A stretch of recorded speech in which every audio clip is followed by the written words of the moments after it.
Bu Retno sibuk sekali sepertinya. Iya, ini loh Bu, saya sedang bikin rencana pembelajaran untuk kegiatan besok.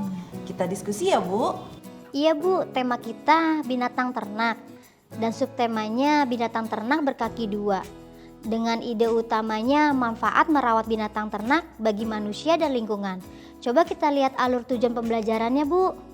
Di alur tujuan pembelajaran ada 3 tujuan pembelajaran yang sudah dibuat satuan kita. Untuk kegiatan besok, tujuan pembelajaran 1, anak menyebutkan bilangan secara berurutan. Bagaimana kalau kita buat lebih spesifik? Oh, memangnya bisa ya Bu? Bisa Bu, jika kita merasa tujuan pembelajaran di satuan terlalu umum sehingga jadi sulit mau membayangkan kegiatan yang akan disusun.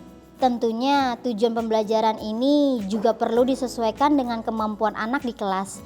Karena anak di kelas kita baru mengenal bilangan 1 sampai 10.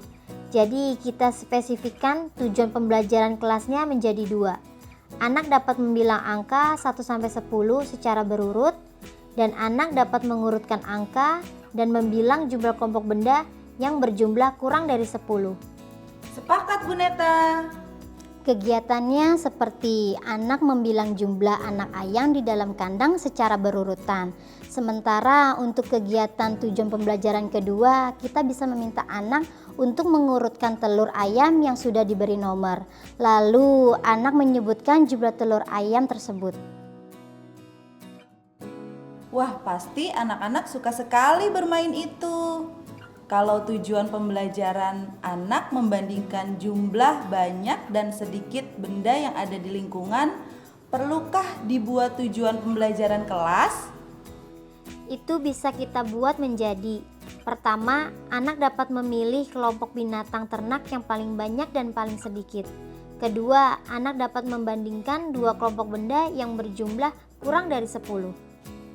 Saya ada ide Bu. Kegiatannya bisa gunakan anak ayam tadi yang kita bagi ke dalam kardus. Masing-masing berisi 3 ayam, 4 ayam, dan 6 ayam. Ajak anak mengambil kardus yang berisi anak ayam paling sedikit.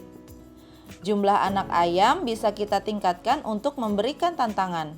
Kegiatan untuk tujuan pembelajaran kedua, kita menyediakan 2 keranjang.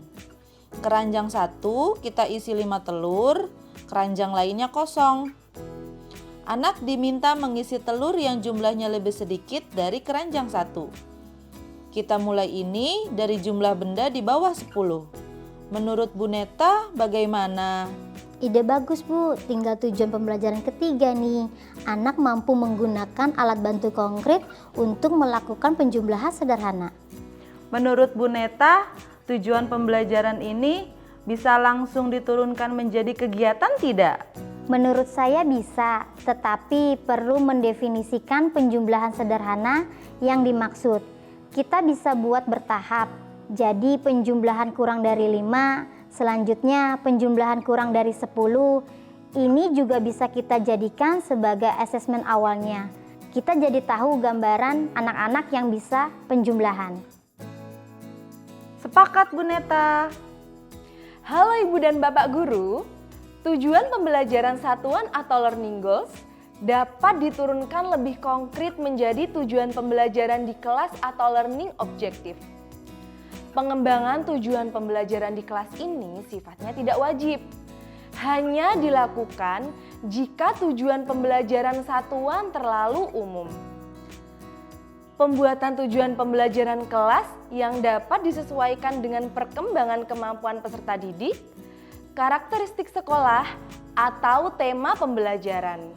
Dari contoh Bu Neta dan Bu Retno, ada beberapa tujuan pembelajaran satuan yang dirasa terlalu umum dan perlu disederhanakan untuk di kelas.